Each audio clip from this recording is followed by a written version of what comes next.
Hi guys, welcome back to physics लड़की। So आज की इस वीडियो में हम डिस्कस कर रहे हैं चैप्टर नंबर 7 यानी कि अल्टरनेटिंग करंट से one shot formula revision as well as MCQs. इससे पहले हम डिस्कस कर चुके हैं चैप्टर नंबर 1 से लेके चैप्टर नंबर 6 तक के formula revision as well as MCQs. तो अगर आपने ये वीडियोस नहीं देखी है तो उसकी लिंक आपको इस वीडियो के नीचे डिस्क्रिप्शन बॉक्स में मिल जाएगी।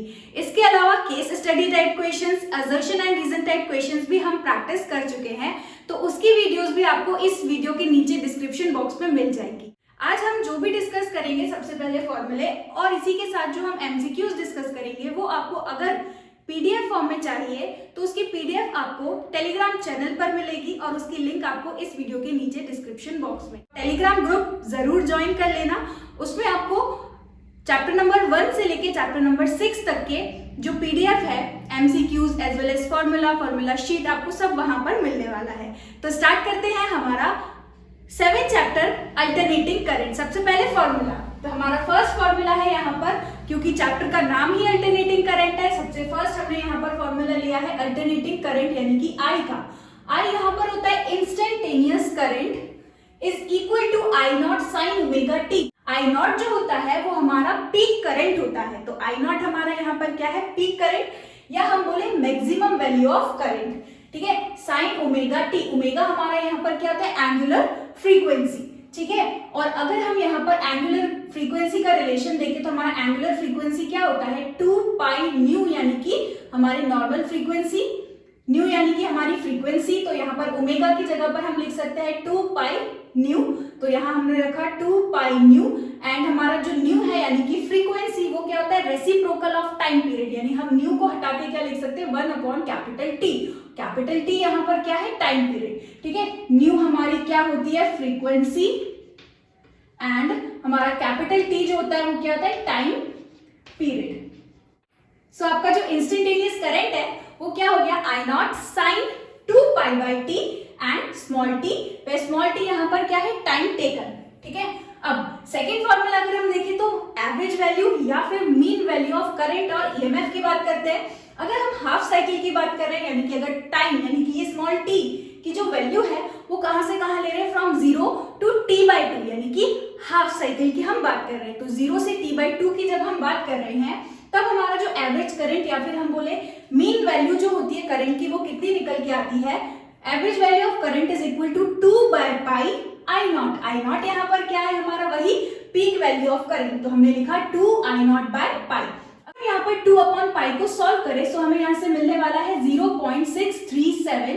ठीक है, 2 बाय पाई को डिवाइड करके हमें मिला 0.637 और हमारा आई नॉट जो कि होता है मैक्सिमम वैल्यू ऑफ करंट। ठीक है, तो हम आई एवरेज को कुछ इस तरीके से भी लिख सकते हैं, 0.637 और आई नॉट। ठीक है, आपको फटाफट न्यूमेरिकल में ऐड करना है, तो हम ये 2 बाय पाई जो है इसको सॉल्व करने नहीं बैठेंगे, हमें फटाफट ये वैल्यू अगर याद है 0.637 और उसमें हम पीक वैल्यू का मल्टीप्लाई कर आई एवरेज की जो वैल्यू है वो बता सकते हैं। उसी तरीके से हाफ साइकिल के लिए यानी कि टाइम 0 से टी बाई 2 के लिए जो हमारा पोटेंशियल एवरेज निकलता है ना, एवरेज ईएमएफ निकलता है, वो भी किसके बराबर होगा, 2 by pi V naught is equal to, फिर से 2 बाय पाई को हम लिख सकते हैं 0.637 एंड वी नॉट। ठीक, तो आई एवरेज को, वी एवरेज को हमने देखा ये क्या होता है, 2 by pi I naught, and V average हमारा क्या होता है, 2 बाय पाई वी नॉट। इसके बाद अगर हम बात करें कंप्लीट साइकिल के लिए, तो यार कंप्लीट साइकिल के लिए हमारा जो एवरेज करंट और एवरेज पोटेंशियल जो होता है वो क्या होगा, 0। राइट, सो हमने यहाँ लिखा I average is equal to 0 as well as average potential is also equal to 0। इसके बाद हमारा थर्ड इंपॉर्टेंट फॉर्मूला है जो कि है आरएमएस और effective value.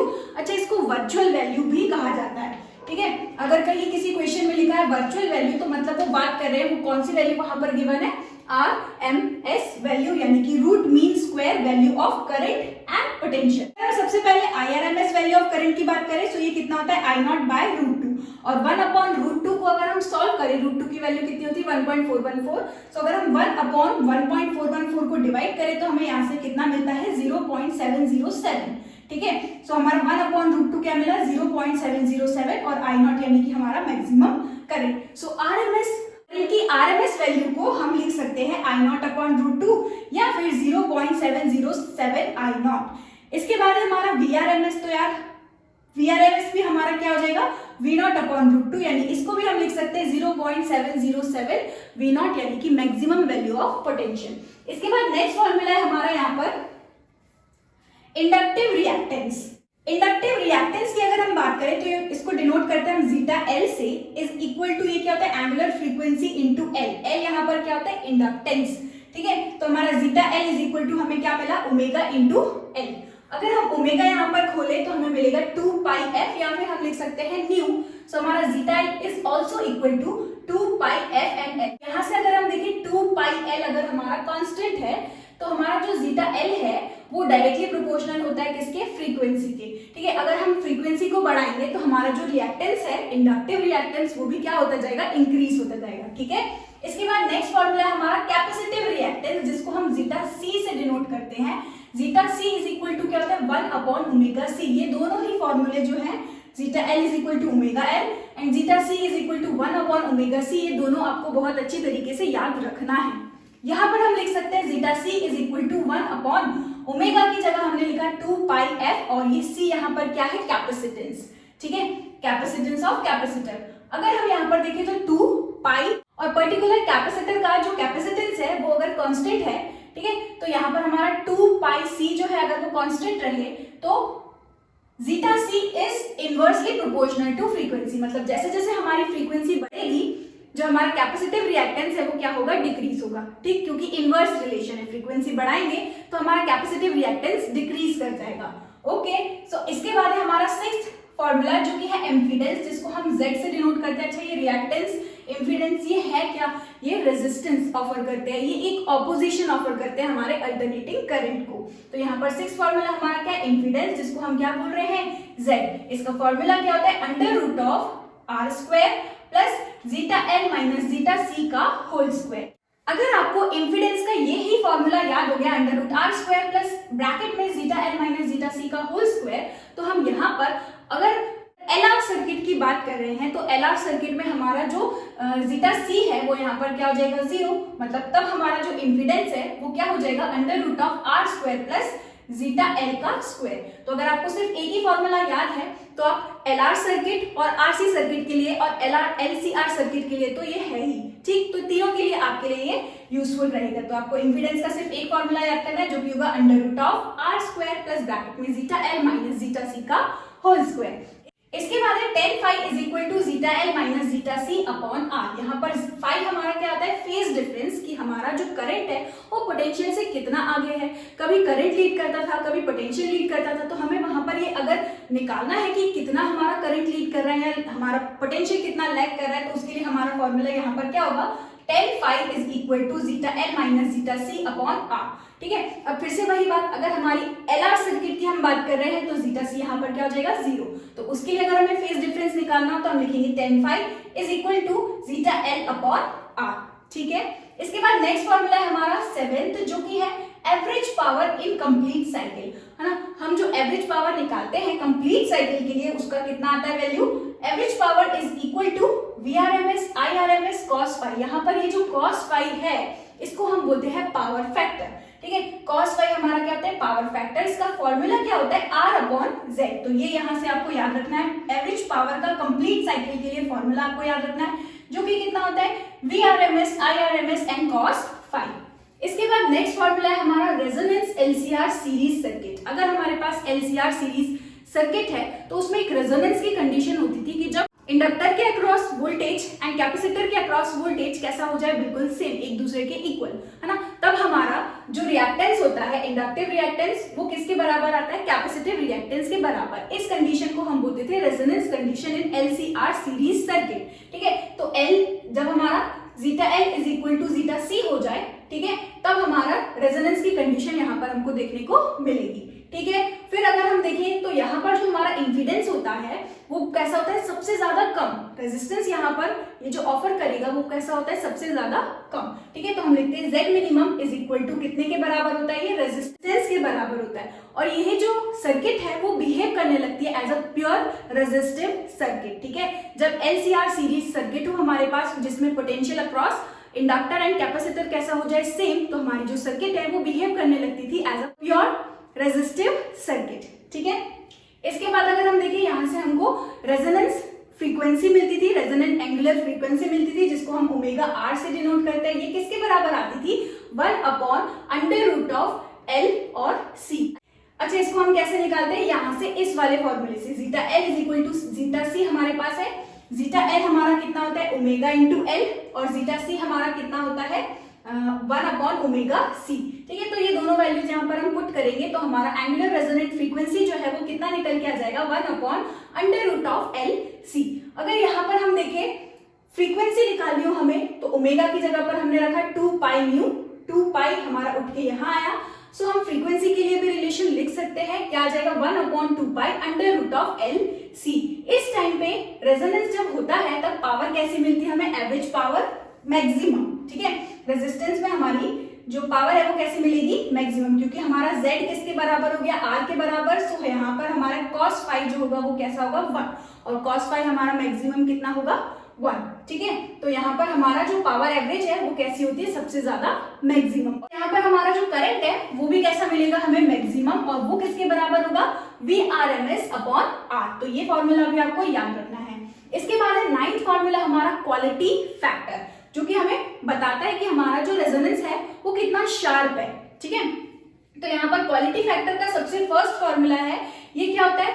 Voltage across inductor और कैपेसिटर अपॉन वोल्टेज इनपुट। ठीक है, तो यहाँ पर इसको हम लिख सकते हैं VL/VR, या फिर क्वालिटी फैक्टर क्या होता है? VC/VR। फैक्टर का यहाँ से एक और फॉर्मूला निकल के आता है जो कि होता है ω0L/R। ठीक है, और यहीं पर इस वैल्यू में अगर हम L की वैल्यू रख दें 1/ω0²C, है ना, L की जगह पर हम रख दें 1/ω0²C, तो यहाँ से हमारा एक और फॉर्मूला निकल जाएगा क्वालिटी फैक्टर का ही, Q is equal to 1/ω0C/R। ठीक है, क्वालिटी फैक्टर का एक और फॉर्मूला होता है in terms of inductance and resistance, तो कुछ इस तरीके से, है ना, L, C और R के टर्म्स में हमारा जो क्वालिटी फैक्टर है उसका एक फॉर्मूला होता है जो कि होता है Q is equal to 1/R√L/C। तो ये फॉर्मूला भी इंपॉर्टेंट है, आपको याद रखना पड़ेगा। इसके अलावा क्वालिटी फैक्टर का एक और फॉर्मूला है जो कि होता है ω0/ω1 - ω2। तो यहाँ ये जो ω0 है ये हमारी होती है angular frequency, resonant angular frequency. ω1 और ω2 हमारा क्या होता है? हाफ पावर फ्रीक्वेंसीज, है ना। इसके बाद बैंडविड्थ की बात करते हैं, तो बैंडविड्थ हमारा क्या होता है? 2 डेल्टा ओमेगा। ठीक, या फिर हम लिख सकते हैं ω2 - ω1।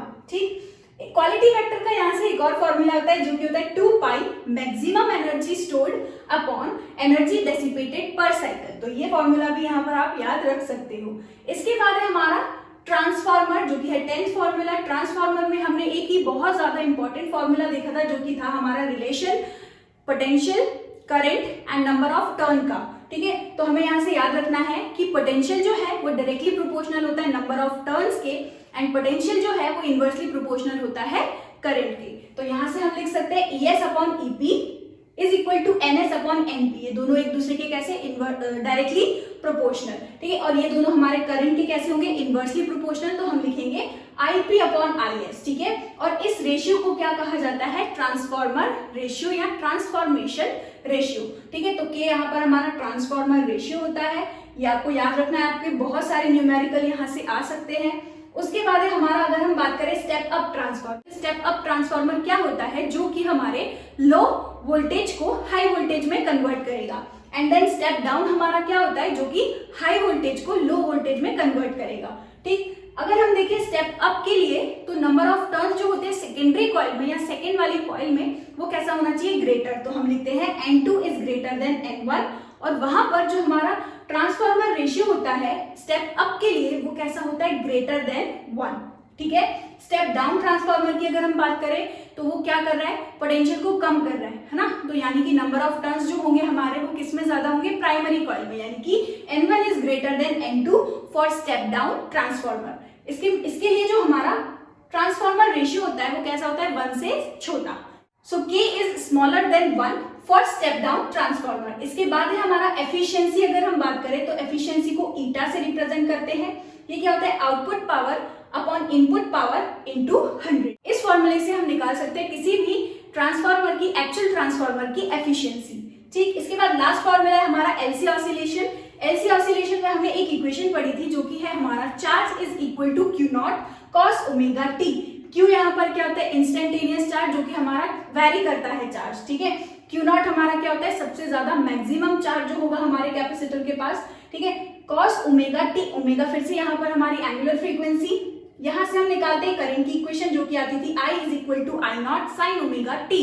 तो I फिर से यहाँ पर क्या है, इंस्टेंटेनियस करंट, आई नॉट यहाँ पर क्या है, पीक वैल्यू ऑफ करंट, ठीक है। तो ये आपको यहाँ से याद रखना है। और एलसी ऑसिलेशन में एक और चीज, यहाँ पर जो एनर्जी है और चार्ज है वो क्या करता है, oscillate, charge and energy oscillate in LC oscillation. तो ये रहे हमारे चैप्टर नंबर 7 यानी कि अल्टरनेटिंग करंट के सारे फॉर्मूले, ठीक है। इसके बाद अब हम देखते हैं एमसीक्यूज।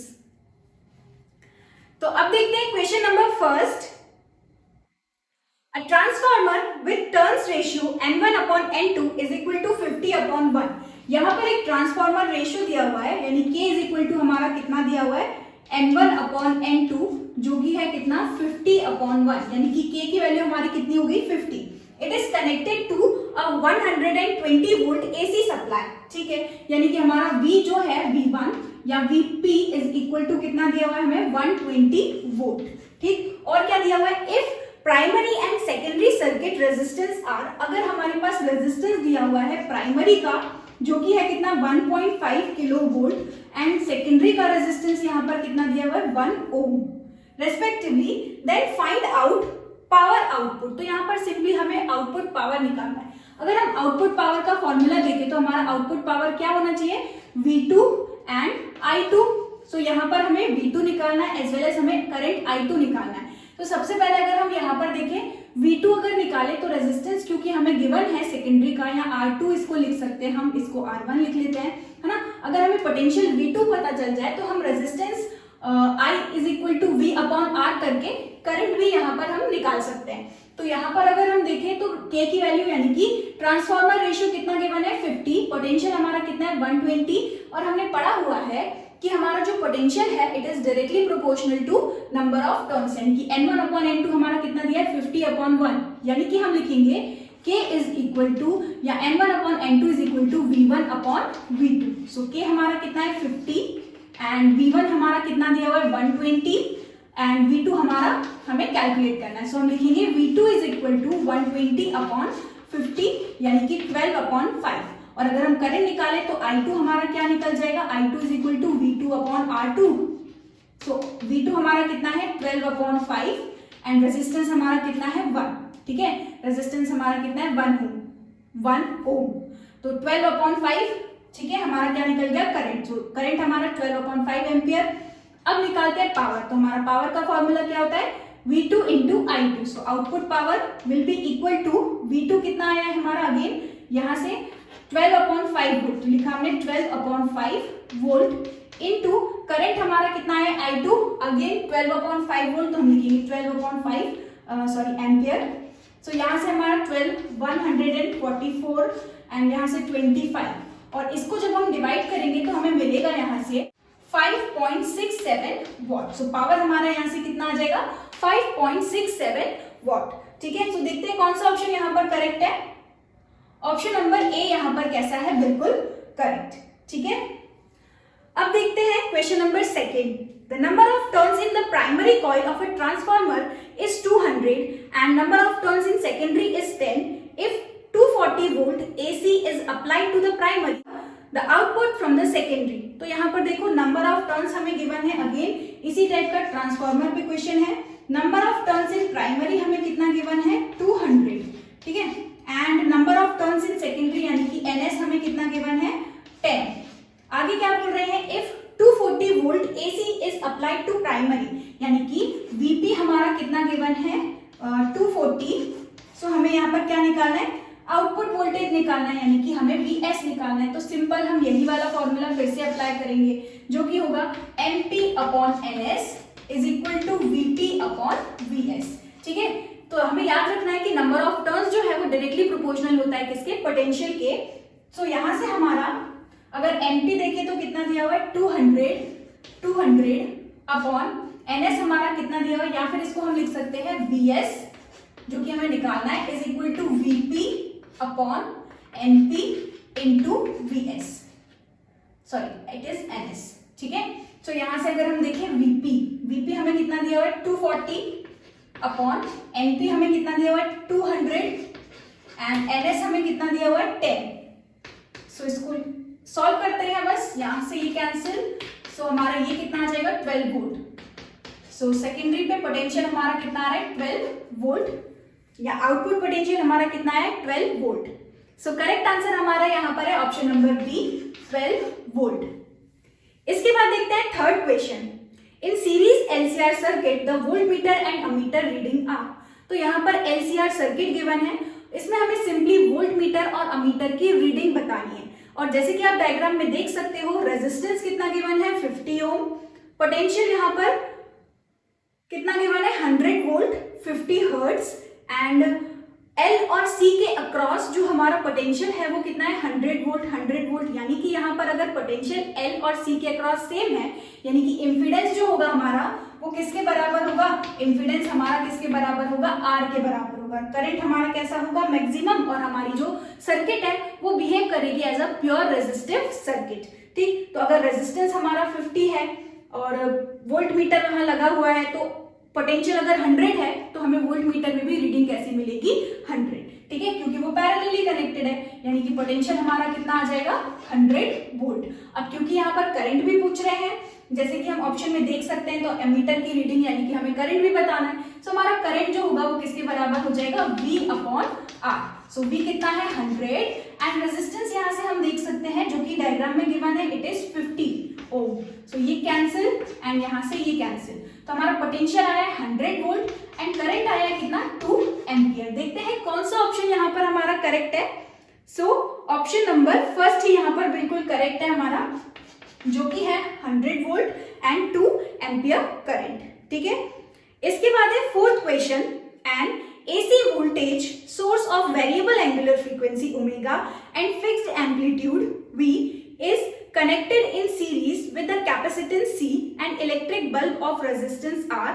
Inductance यहाँ पर कैसा गिवन है 0 when omega is increased। देखो अगर हम बात करें तो हमारा जो रिलेशन होता है किसका, एंगुलर फ्रीक्वेंसी यहाँ पर इस सर्किट में जो हमारा इंडक्टेंस है वो कैसा है 0। ठीक है, यानी कि अगर हम इंफिडेंस लिखें तो हमारा इंफिडेंस जो होगा वो किसके बराबर होगा under root of are square plus zeta सी का होल स्क्वायर। ठीक है, और क्योंकि यहाँ पर जो हमारा इंडक्टिव रिएक्टेंस यहाँ पर इंडक्टेंस है हमारा वो कैसा है 0। ठीक, सो हमारा जीटा एल यहाँ पर क्या हो जाएगा 0। सो यहाँ से अगर हम देखें जीटा सी को अगर हम खोलेंगे तो हम क्या लिखेंगे under root of are square plus 1 upon omega C का होल स्क्वायर। तो अगर हम एंगुलर फ्रीक्वेंसी को क्या करेंगे बढ़ाएंगे इंक्रीज करेंगे तो ऑब्वियसली इंपीडेंस जो है वो हमारा क्या हो जाएगा डिक्रीज। ठीक है, हमने पढ़ा भी हुआ है कि अगर हम फ्रीक्वेंसी को क्या करेंगे इंक्रीज करेंगे या एंगुलर फ्रीक्वेंसी को अगर हम इंक्रीज करेंगे किसमें कैपेसिटर के केस में तो हमारा जो इंपीडेंस है वो क्या हो जाएगा डिक्रीज। और अगर इंपीडेंस यानी कि रेजिस्टेंस जो है वो डिक्रीज हो रहा है तो हमारा जो करंट है वो क्या हो जाएगा सर्किट में मैक्सिमम। ठीक है, करंट यहाँ पर बढ़ जाएगा तो हमारा जो करेक्ट ऑप्शन यहाँ पर होगा द बल्ब ग्लोस ब्राइटर। ठीक, तो हमारा करंट बढ़ेगा तो हमारा जो पावर है वो भी बढ़ेगा, पावर बढ़ेगा करंट बढ़ेगा तो हमारा जो बल्ब है वो और भी ज्यादा ब्राइटर हो जाएगा। सो करेक्ट ऑप्शन यहाँ पर है option number B the bulb will glow more brighter, the bulb glows brighter. इसके बाद है fifth question the peak value of AC current flowing through a resistor is given by. Peak value of current हमें बताना है, इसमें तो कुछ है ही नहीं। हमारे फिफ्थ क्वेश्चन में क्या बोल रहे हैं कि resistor peak value of AC current हमें बताना है। सो ऑब्वियसली हमारा पीक वैल्यू जो होता है करंट का वो किसके बराबर होता है potential V not upon R। ठीक है, सो ये हमारा फॉर्मूला हो गया। सो पीक वैल्यू ऑफ करंट हमारा कितना आता है V नॉट अपॉन R। ठीक, maximum value of EMF upon जो रेजिस्टर उसके अक्रॉस लगा हुआ है इट इज R। सो यहाँ पर करेक्ट रिलेशन हमारा ऑप्शन नंबर फर्स्ट है, लेकिन इसमें V को इन्होंने क्या लिखा है E नॉट। सो ये हो जाएगा E not upon R। So correct option हमारा फिफ्थ क्वेश्चन के लिए क्या है option number first that is a. Sixth question यहाँ पर है a capacitor of capacitance C has reactance X if capacitance and frequency becomes double. यहाँ पर कैपेसिटेंस भी डबल हो रहा है और फ्रीक्वेंसी भी डबल हो रही है, then capacitive reactance will B.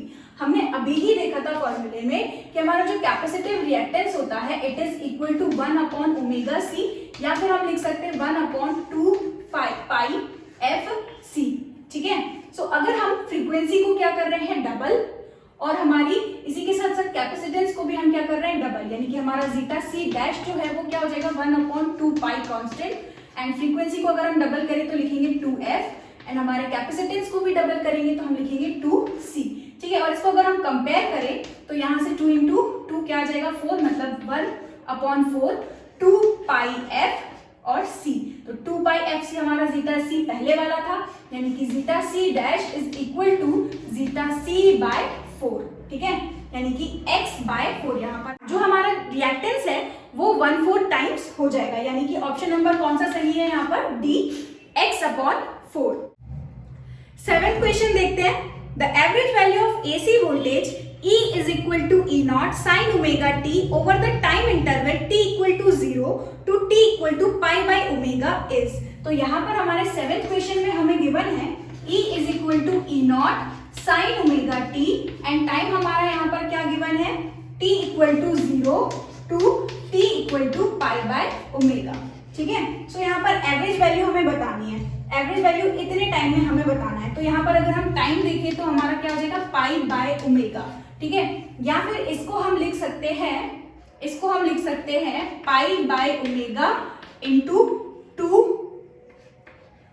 इसको अगर हम 2 से मल्टीप्लाई और डिवाइड करें तो ये हमारा हो जाएगा 2 पाई ओमेगा, हमारा क्या हो जाएगा टाइम पीरियड जो कि होता है t। हमने पढ़ा है ओमेगा इज इक्वल टू क्या होता है 2 पाई बाय कैपिटल T।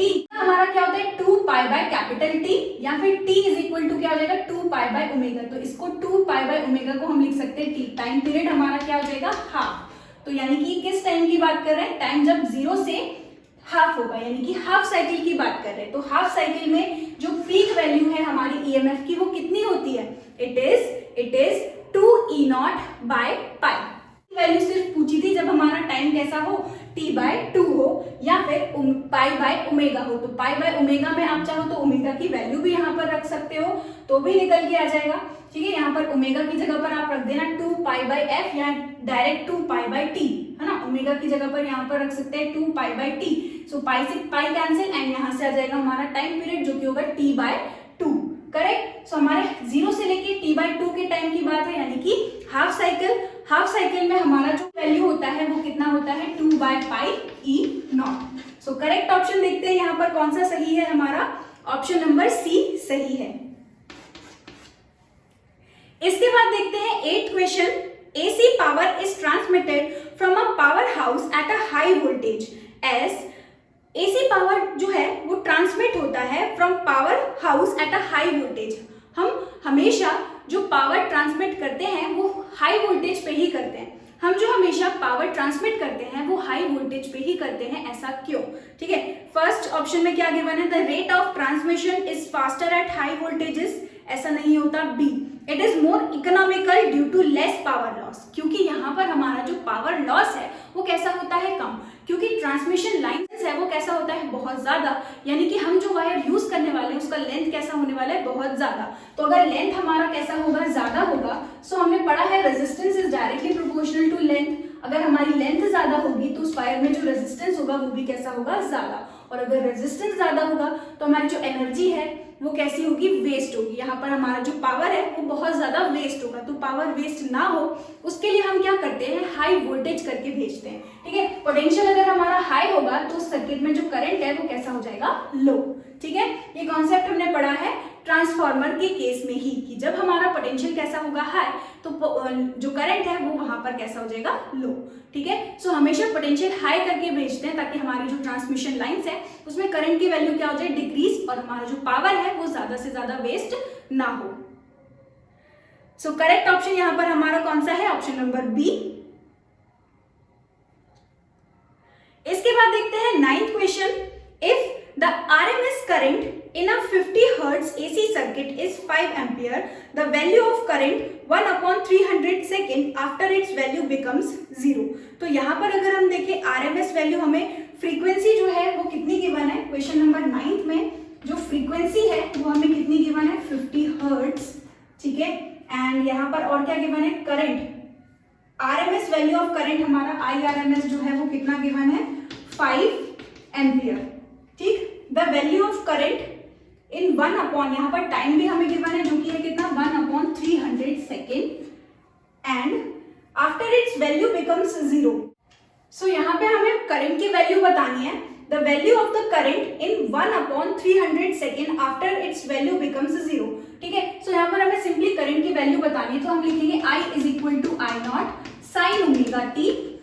यहाँ पर हमें I0 जो है वो गिवन नहीं है, लेकिन हमें IRMS गिवन है, और हमारा जो I0 होता है वो क्या होता है, √2 IRMS। ठीक है, I0 हमारा क्या होता है, √2 IRMS। तो हम यहाँ से लिख सकते हैं √2 इंटू IRMS हमें कितना दिया हुआ है, 5 साइन ओमेगा हमारा क्या होता है, 2 पाई, एंड फ्रीक्वेंसी हमें कितनी दी हुई है, 50, एंड टाइम हमारा कितना है, 1/300। सो यहाँ से ये 0 से 0 कैंसिल, 5 1 जा एंड 5 6 जा, 6 1 जा एंड 6 3 जा। तो यहाँ से हमारा साइन π/3 बच रहा है। साइन π/3 मतलब साइन 60। साइन 60 की वैल्यू कितनी होती है, √3/2। तो यहाँ से हमारा जो करंट है वो कितना आ जाएगा, 5√2 इंटू साइन 60 जो कि होता है √3/2, या फिर इसको हम लिख सकते हैं 5 इंटू 2 को कैसा लिख सकते हैं, √2 इंटू √2। सो यहाँ से ये हो जाएगा √3/2। ठीक है, √2 से एक √2 कैंसिल कर दिया, तो हमारा जो करंट है वो कितना निकल के आ जाएगा, 5√3/2 एम्पियर। सो चेक करते हैं कौन सा ऑप्शन यहाँ पर हमारा करेक्ट है। यह 5 में 3/√2 एम्पियर। ठीक है, सो बी ऑप्शन हमारा कैसा है, बिल्कुल करेक्ट 9th क्वेश्चन के लिए। इसके बाद देखते हैं हम आज का last question. The ratio of secondary to primary turns in a transformer is 3/2। यहाँ पर फिर से हमें नंबर ऑफ टर्न्स दिया है फ्रॉम सेकेंडरी, यानी कि NS/NP। 10th क्वेश्चन में हमें दिया है NS/NP। ठीक है, जो कि कितना है, 3:2। The output power is P। तो यहाँ पर जो आउटपुट पावर हमें मिल रही है वो कैसी है, P, neglecting all the power losses. यहाँ पर पावर लॉस बिल्कुल नहीं हो रहा है, तो इनपुट पावर हमें बताना है। अगर यहाँ पर आउटपुट पावर P दिया है और कोई पावर लॉस यहाँ नहीं हो रहा है, यानी कि हमारा जो इनपुट पावर है वो भी कितना हो जाएगा, P। ठीक है, सो करेक्ट ऑप्शन यहाँ पर हमारा होगा ऑप्शन नंबर डी। ठीक, क्योंकि यहाँ पर कोई पावर लॉस नहीं हो रहा है, तो जितना इनपुट पावर होगा उतना ही आउटपुट पावर हमारा यहाँ पर होगा। So correct answer is option number D, that is P। सो यहीं पर खत्म होते हैं हमारे आज के questions. Thank you so much for watching this video.